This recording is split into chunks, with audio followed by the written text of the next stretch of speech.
দর্শকদের মনোযোগ আকর্ষণ করছে। 15 দিন পার করছে চট্টগ্রাম আন্তর্জাতিক বাণিজ্য মেলা। গেল বছর এই সময়ে মেলা প্রাঙ্গণে ভিড়ের কারণে পা রাখার জায়গা ছিল না, তবে এবারের চিত্রটা ঠিক তার উল্টো।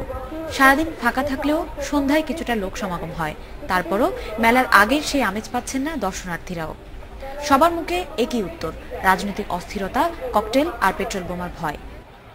এতবার এসেছিলাম, জমজমাট ছিল, আবার এইবার আমরা অতটা নেই। এটা রাজনৈতিক অস্থিরতার জন্য হতে পারে। মেলা বলতেই তো একটা আনন্দটা তো আর কোনো হরতাল অথবা কোনো কিছু দিয়ে তো বন্ধ করা যায় না। এরপর আমাদের সবকিছু ঝুঁকি নিয়ে এরপরও আসি। দিন শেষে সন্ধ্যায় লোকজন দেখে হাঁকডাক বাড়ে বিক্রেতাদেরও। বিক্রি বাড়াতে দাম কমিয়েও রাখছেন বলে জানালেন তারা, তবে তাতেও বিক্রি খুব একটা বাড়ছে না। এবারে আসলে অবস্থা খুবই খারাপ, কারণ এখানে বাইরের কোনো লোক ঢুকতে পারতেছে না। শুধু চিটাগাংবাসী মানে শহরে যারা আছে তারাই মেলায় আসতেছে, টুকটাক করে ঘোরাঘুরি করে চলে যাচ্ছে। লোকজন মেলায় ঢুকতে পারতেছে না, মানুষের একটা জীবন নিয়ে ভয় পাচ্ছে।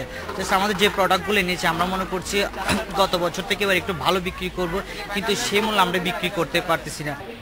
তবে প্রথম সপ্তাহে মেলায় 7 থেকে 8,000 লোক প্রবেশ করলেও এখন প্রতিদিন 20,000-এর মতো দর্শনার্থী আসছেন বলে জানালেন টিকিট বিক্রেতারা।